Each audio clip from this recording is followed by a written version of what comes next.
Renegade Immortal, Chapter 578. Hello, welcome back to my channel Books with R. वांग लिन से दरियाची पार 10,000 feet दूर 2 मंजिला restaurant की दूसरी मंजिल पर दो लोग खिड़की के पास बैठे थे और उनकी निगाहें वांग लिन की तरफ मुड़ी।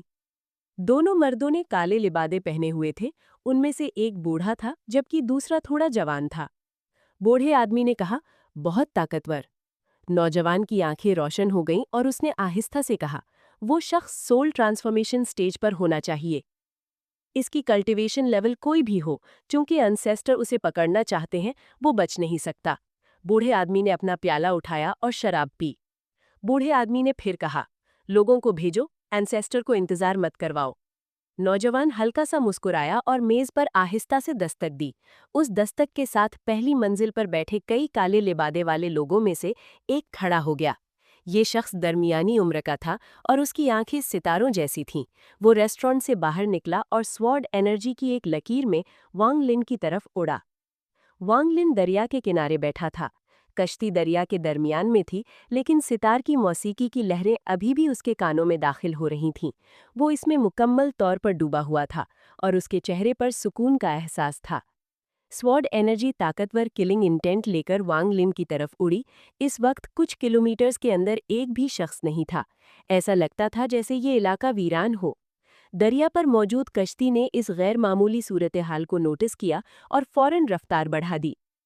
स्वॉर्ड एनर्जी अचानक करीब आई और एक पल में 10,000 फीट का फासला तय कर लिया।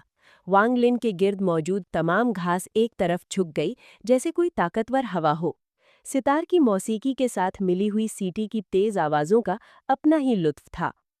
वांग लिन ने अब भी अपना सर नहीं घुमाया, ना ही उस शख्स की तरफ देखा।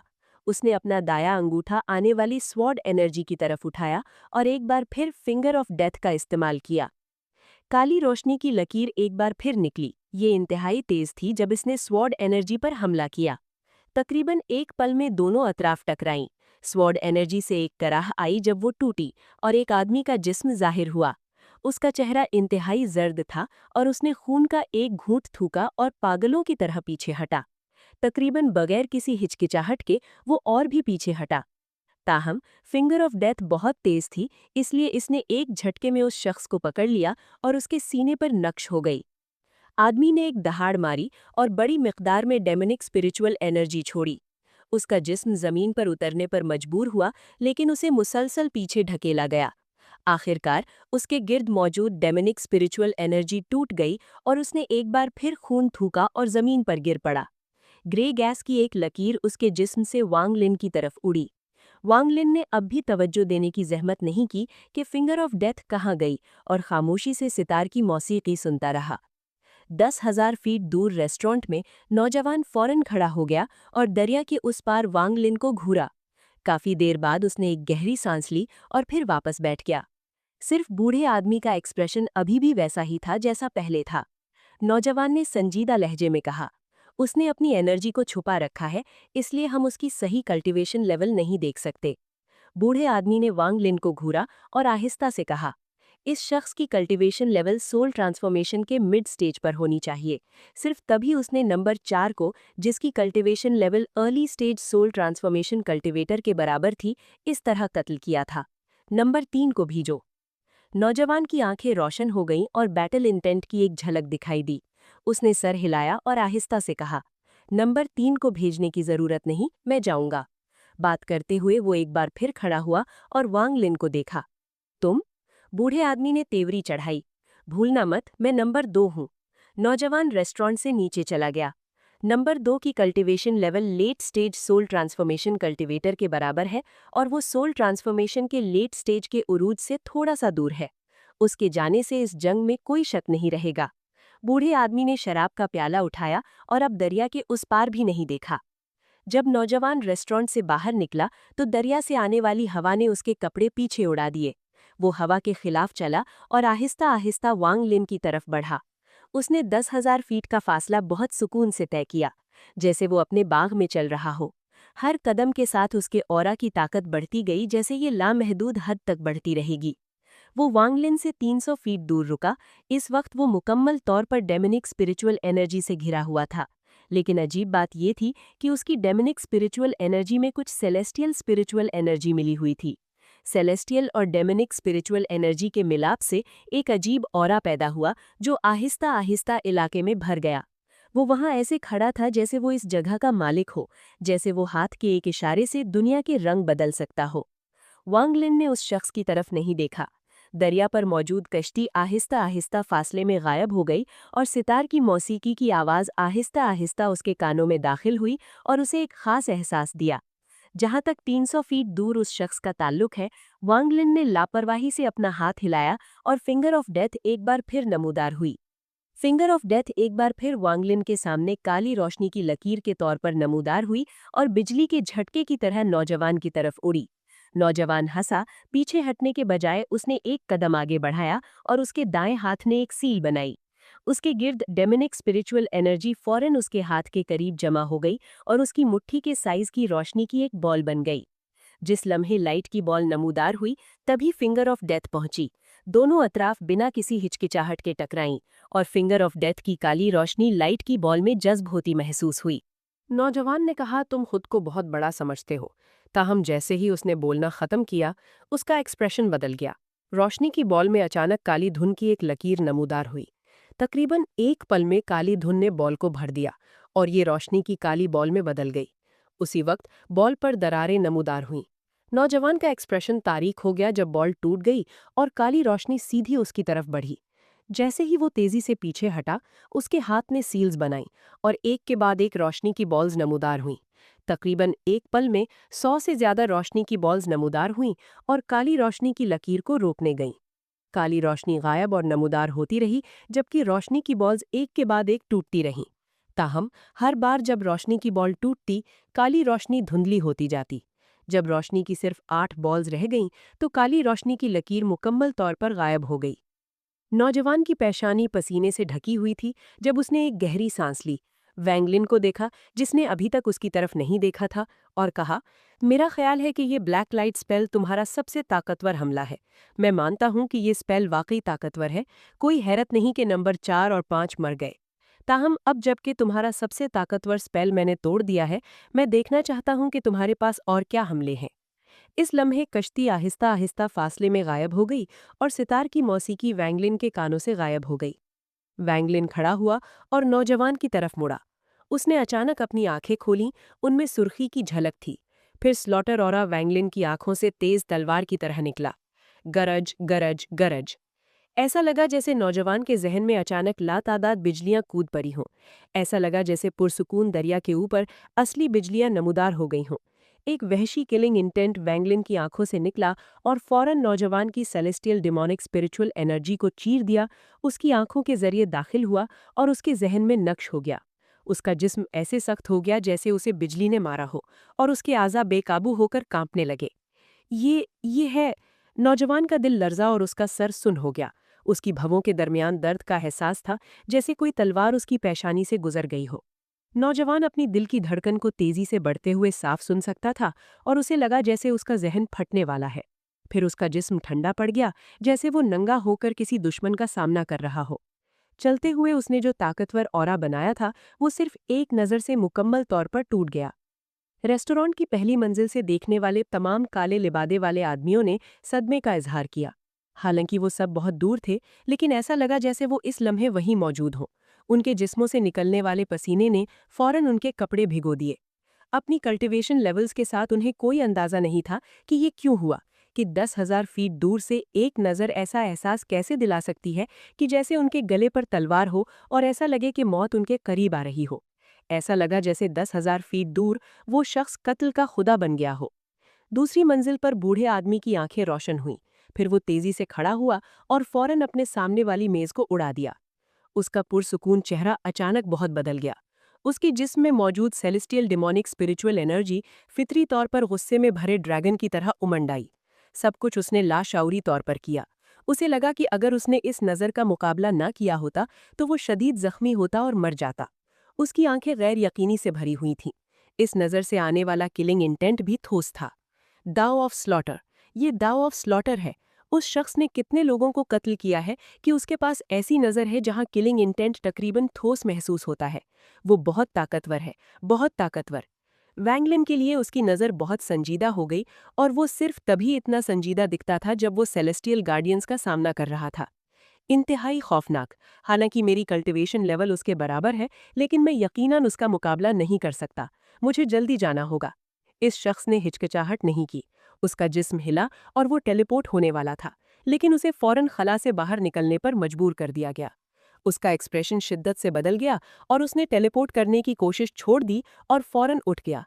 इस लम्हे उसने जो सेलेस्टियल डिमोनिक स्पिरिचुअल एनर्जी छोड़ी, उसने दूसरी मंजिल को गिरा दिया। वो रेस्टोरेंट से बाहर निकला और हर कीमत पर भागने वाला था, लेकिन वो फौरन आसमान में रुक गया जब उसके पूरे जिस्म से ठंडा पसीना निकला। वैंगलिन उससे 10 फीट पहले था, पुरसुकून तरीके से उसे देख रहा था।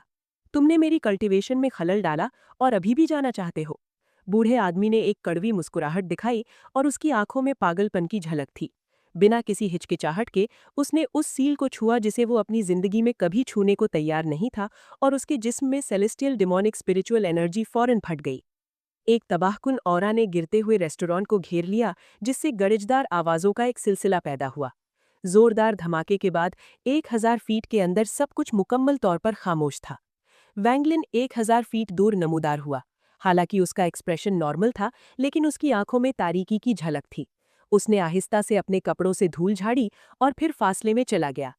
दरिया पर नौजवान का जिस्म आहिस्ता आहिस्ता गिरा, जबकि ग्रे गैस की लकीरें उसके जिस्म से निकलीं और वैंगलिन का पीछा किया। Renegade Immortal, Chapter 579. Hello, welcome back to my channel books with AR। Sky demon city के शाही शहर में एक बहुत ही नफीस महल से हंसी की आवाज आई। क्या ऐसा हो सकता है कि ये छोटा साथी डीमन जनरल कंपटीशन शुरू होने से पहले मोलिहाई को लड़ाई के लिए चैलेंज करना चाहता है और फायर डीमन कंट्री के खिलाफ लड़ते हुए हासिल की गई मिलिट्री मेरिट इस्तेमाल करना चाहता है ताकि मैं इनकार न कर सकूं? ये बच्चा दिलचस्प है, मैं इसकी इजाजत दूंगा। महल में एक और बूढ़ी आवाज आई। ये डीमन एम्परर, अगर वो दोनों मिसाल कायम करते हैं तो मुझे डर है कि दूसरे डीमन जनरल्स भी। अगर किसी और के पास 10,000 मिलिट्री मेरिट पॉइंट्स हैं तो मैं उन्हें भी ऐसा करने की इजाजत दूंगा। जी। जल्द ही एक बूढ़ा आदमी महल से बाहर निकला, जिसने हाथ में एक स्क्रोल पकड़ा हुआ था। उसने अपना सर हल्का सा हिलाया और फिर तेजी से चला गया।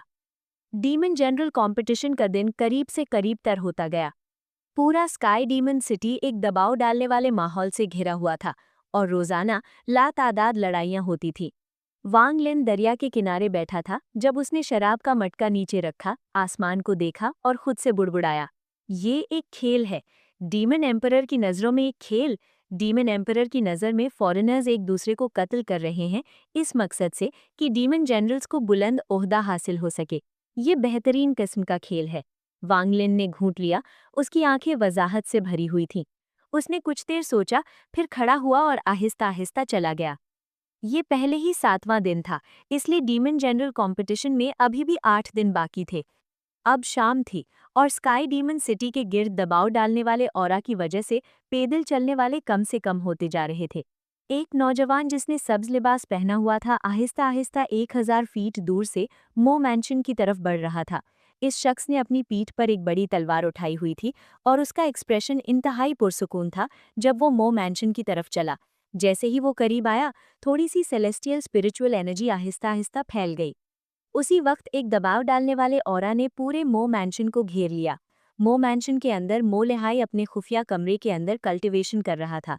वहां 17 हाथ के साइज की कठपुतलियां डिमोनिक लाइट छोड़ रही थी और उसके जिस्म के गिर्द तैर रही थी। मो लिहाई से डिमोनिक स्पिरिचुअल एनर्जी की लहरें फैल रही थी। ये डिमोनिक स्पिरिचुअल एनर्जी 17 कठपुतलियों के साथ जुड़ रही थी और एक मुकम्मल चक्कर बना रही थी। इस लम्हे मो लिहाई ने अचानक अपनी आंखें खोली। उसकी नज़र बिजली की तरह थी और ऐसा लगता था कि वो खुफिया कमरे को चीरकर मो मैंशन के बाहर वाले आदमी को देख सकता है। उस आदमी ने हैरानी की आवाज़ निकाली और हल्की सी मुस्कुराहट दिखाई। वो नहीं रुका जब वो मो मैंशन के सामने पहुंचा। उसने कोई स्पेल्स इस्तेमाल करते हुए नहीं दिखाए, लेकिन मो मैंशन का दरवाज़ा टुकड़ों में बिखर गया और पीछे उड़ गया। जब मलबा पीछे उड़ रहा था तो 2 दर्दनाक कराहें सुनाई दी।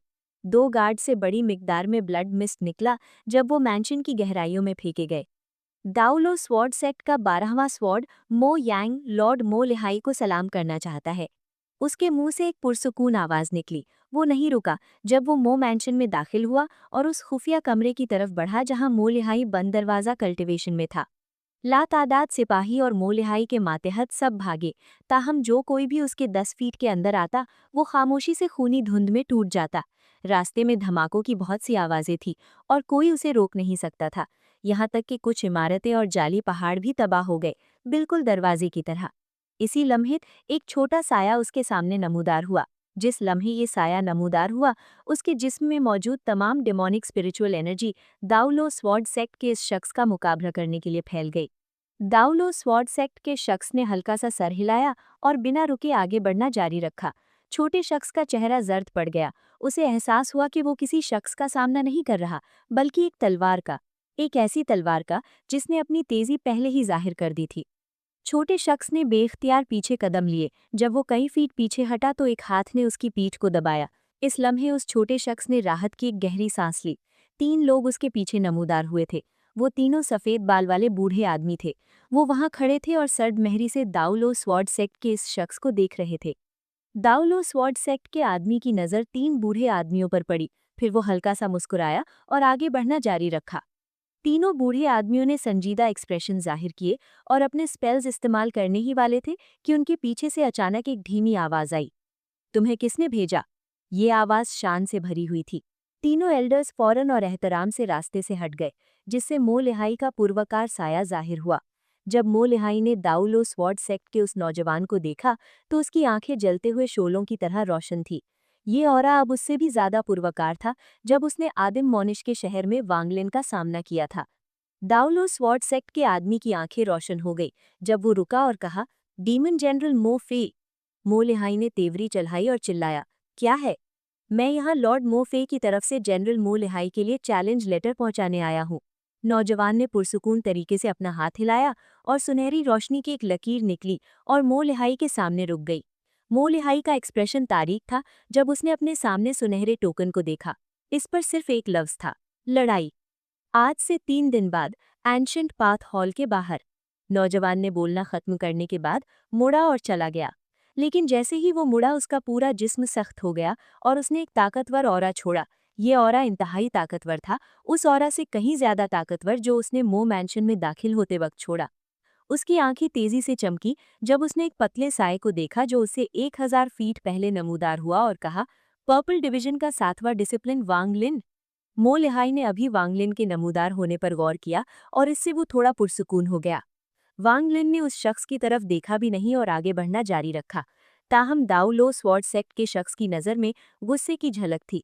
दाउलो स्वॉर्ड सेक्ट के शख्स ने सर्द मेहरी से कहा, अफवाह है कि पर्पल डिवीजन का 7वां डिसिप्लिन इंतहाई मगरूर है। आज तुम्हें देखकर लगता है कि अफवाहें सच है। वांगलिन उस शख्स की तरफ बढ़ा जैसे उसने उसे बिल्कुल नहीं सुना हो। दाउलो स्वॉर्ड सेक्ट का ऑरा उमड़ और वांग लिन पर एक नंगी तलवार की तरह जम गया। ठीक उस लम्हे जब उसका ऑरा अपने उरूज पर पहुंचा, वांगलिन उसके पास से गुजरा बिना रुके। डालो स्वॉर्ड सेक्ट का आदमी चौंका, लेकिन वो फौरन और भी गुस्से में आ गया। वो वांगलिन को देखने के लिए मुड़ा जो जा रहा था और चिल्लाया, वांगलिन, क्या तुमने सुना? वांगलिन अपनी रिहाइशगाह की तरफ चलता रहा। डालो स्वॉर्ड सेक्ट के आदमी की आंखें सर्द हो गईं। डालो स्वॉर्ड सेक्ट के 12 स्वॉर्ड्स में से एक होने के नाते उसका रुतबा 7 हेवनली डिसाइपल्स जैसा ही था, बहुत मशहूर। ताहम उसे इस शख्स की तरफ से मुकम्मल तौर पर नजरअंदाज किया जा रहा था। आदमी ने एक सर्द स्नॉट की जब वो गायब हुआ और फिर वांगलिन के सामने नमूदार हुआ और सर्द मेहरी से कहा, वांग। उसके मुकम्मल होने का इंतजार किए बगैर वांगलिन ने अपना सर उठाया और कहा, एक कल्टीवेटर के लिए इतनी आसानी से गुस्सा होना तुम्हारी 1000 साल की कल्टीवेशन एक बड़ी मायूसी है। अगर ये ऑल सीयर की नस्ल से कोई होता तो वो आदमी आजिजी से कबूल कर लेता, लेकिन वांगलिन से सुनना इंतहाई तकलीफदेह था। वो गुस्से में हंसा, लेकिन उसकी आंखें और भी सर्द हो गईं और उसने कहा, मैं देखना चाहता हूं कि तुमने अपनी 1000 साल की कल्टीवेशन में क्या हासिल किया है। वांगलिन ने अपना सर हिलाया और पुरसुकून लहजे में कहा, रास्ते से हट जाओ। डालो स्वॉर्ड सेक्ट का आदमी हंसा जब उसके हाथ ने एक सील बनाई और स्वॉर्ड एनर्जी की एक लकीर उसके सामने जमा हुई। ये 1 से 2 में, 2 से 4 में तकसीम हुई और तब तक जारी रही जब तक कि स्वॉर्ड एनर्जी की 64 लकीरें नहीं हो गईं और वो सब वांगलिन की तरफ उड़ीं। वांगलिन का एक्सप्रेशन पुरसुकून था और उसने स्वॉर्ड एनर्जी की 64 लकीरों की तरफ देखा भी नहीं। स्वॉर्ड एनर्जी वांग लिन पर गिरी, लेकिन इस लम्हे लाइफ सील्स की एक झलक हुई। स्वॉर्ड एनर्जी की लकीरें लाइफ सील से टकराईं और सब गायब हो गईं। क्या तुम्हारे पास बस यही ताकत है? लगता है तुम्हारी 1000 साल की कल्टीवेशन न सिर्फ मायूस कुन है, बल्कि मुकम्मल जाया भी है। वांग लिन ने अपना सर हिलाया और इस लम्हे लाइफ सील्स की एक झलक हुई। डालो स्वॉर्ड सेक्ट के आदमी का एक्सप्रेशन शिद्दत से बदल गया और उसका चेहरा बेयकीनी से भर गया। अगरचे वो स्वॉर्ड एनर्जी की 64 लकीरें उसका सबसे ताकतवर हमला नहीं थीं, लेकिन ये कमजोर स्पेल नहीं था। वांग लिन को इतनी आसानी से बर्दाश्त करते देखकर उसका दिल शिद्दत से हिला। ये कौन सा स्पेल है? इस शख्स ने कोई ट्रेजर्स इस्तेमाल नहीं किए, लेकिन जब मेरी स्वॉर्ड एनर्जी उसके जिस्म के करीब पहुंची तो वो टूट गई। यहाँ तक कि 12 स्वॉर्ड्स की ड्रैगन स्वॉर्ड भी ये नहीं कर सकती। जैसे वांग लिन ने अपना सर हिलाया, वो आगे बढ़ना जारी रखा। डालो स्वॉर्ड सेक्ट के आदमी ने लाशऊरी तौर पर कुछ कदम पीछे लिए। फिर उसने एक गहरी सांस ली और अपना हाथ बड़ी तलवार पर रखा। वांग लिन ने तेवरियां चढ़ाईं, फिर उसने सर्द महरी से उस शख्स को देखा और कहा, दफा हो जाओ। आज तुम चैलेंज लेटर पहुंचाने आए थे, इसलिए मैं तुम्हें नहीं मारूंगा।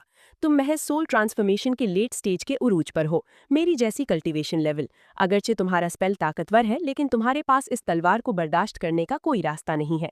डालो स्वॉर्ड सेक्ट के आदमी की आंखें संजीदा हो गईं। उसने मजीद कोई लफ्ज जाया नहीं किया जब उसने अपना दाया हाथ हिलाया और उसकी पीठ के पीछे कीमती तलवार बाहर उड़ गई। गरज गरज गरज, ऐसा लगा जैसे बिजली का झोंका आसमान में उड़ गया हो जब एक विशाल पर्पल तलवार अचानक इस शख्स के ऊपर नमूदार हुई। इस तलवार ने ताकतवर स्वॉर्ड एनर्जी छोड़ी और जिस लम्हे ये नमूदार हुई, इसने इलाके को ताकतवर स्वॉर्ड इंटेंट में घेर लिया। तलवार पर एक मखसूस निशान कुंदा था। निशान से एक विशाल पर्पल मेंढक का ख्याल नमूदार हुआ और एक वहशी औरा छोड़ा। ये तलवार के साथ मिल गया और तलवार के स्वॉर्ड इंटेंट को और भी मजबूत बना दिया। Final RAM sword slash. जैसे ही आदमी चिल्लाया, उसके जिस्म के अंदर मौजूद सेलेस्टियल स्पिरिचुअल एनर्जी बाहर निकली। उसने फौरन अपने दाएं हाथ से नीचे काटा और उसी वक्त हवा में बड़ी तलवार हिली। ये नाकाबिले तसव्वुर मिकदार में स्वॉर्ड एनर्जी के साथ वांग लिन पर टूट पड़ी। मोलाई हाई का एक्सप्रेशन बदल गया और वो फौरन पीछे हटना शुरू हो गया। उसके पीछे वाले लोग भी पीछे हट गए और पलक झपकने में वो कुछ हजार फीट से ज्यादा पीछे हट गए थे। विशाल तलवार बिजली के झोंके की तरह नीचे उतरी और गरजदार दहाड़ें इसके उतरने के साथ थीं। वांग लिन का एक्सप्रेशन अभी भी न्यूट्रल था। अगरचे इस विशाल तलवार में ताकत थी और मेंढक की रूह के इसमें मिलने से खास तौर पर ताकतवर थी, लेकिन उसके सामने वाले इस शख्स के पास मेंढक की रूह की पूरी ताकत इस्तेमाल करने की सलाहियत नहीं थी। एक अच्छी तलवार का जाया। जैसे ही वांग लिन ने ये कहा, उसने अपना दाया हाथ उठाया। डालो स्वॉर्ड सेक्ट के मोयांग के इंतहाई सदमे में वांग लिन ने तलवार पकड़ ली। जिस लम्हे उसने तलवार पकड़ी, उसके हाथ के गिर्द लाइफ सील्स पागलों की तरह चमके और 1000 से ज्यादा लाइफ सील्स ने उसके हाथ को ढांप लिया। विशाल तलवार से दहाड़े निकली और तलवार के अंदर मौजूद मेंढक की रूह ने वांग लिन से आजाद होने की पागलों की तरह जद्दोजहद की। ताहम वांग लिन का दाया हाथ आदिम कद की हथेली की तरह था, इसलिए चाहे वो कितनी भी जद्दोजहद करता, वो वांग लिन के हाथ को 1 इंच भी नहीं हिला सकता था। विशाल तलवार में मौजूद बुरे मेंढक की रूह ने एक खौफनाक दहाड़ मारी। उसकी आंखें इस वक्त ना झुकने वाली नजर से भरी थीं और एक कदीम दरिंदे की तरह उसने अपना मुंह खोला और वांग लिन को निगलने की कोशिश की। अगरचे ये सिर्फ एक स्वॉर्ड स्पिरिट थी और इसलिए एक ख्याल था, लेकिन करीब मौजूद हर शख्स को लगा कि वो मेंढक की मछली जैसी सांस सूंघ सकते हैं जब वो वांग लिन को निगलने की कोशिश कर रहा था। बुरे जानवर, तेरी ये जुर्रत! वांग लिन की आंखें तंग हो गईं और उनमें सुर्ख रोशनी की झलक नमूदार हुई। फिर स्लॉटर इंटेंट उसकी आंखों से निकला और सीधा मेंढक की रूह में दाखिल हो गया। मेंढक ने एक दर्दनाक चीख मारी जब उसका जिस्म स्लॉटर इंटेंट से तबाह हो गया। टूटे हुए मेंढक से जिंदगी के जर्रात तेजी से विशाल तलवार में वापस आ गए और इस लम्हे तलवार ने जद्दोजहद करना बंद कर दिया। वांग लिन ने जो अभी किया वो तकरीबन वैसा ही था जैसे ऑल सियर ने गॉड स्लेइंग वॉर चैरियट को अपनी उंगली के सिर्फ एक इशारे से तोड़ दिया था। मोलाई हाई ये सब देखकर ठंडी सांस लिए बिना न रह सका। वो वांग लिन को देखते हुए पेचीदा एक्सप्रेशन जाहिर किए बिना न रह सका। वो सिर्फ 3 महीने में इतना ताकतवर बनने में कामयाब हो गया। यहाँ तक कि वाइस कमांडर इन चीफ भी उसका मुकाबला नहीं कर सकते, और वो इतनी ताकतवर स्वॉर्ड स्पिरिट को काबू करने के काबिल है। अगर उसके पास 3 महीने पहले इतना ताकतवर स्पेल होता तो मैं बिना किसी शक के हार जाता।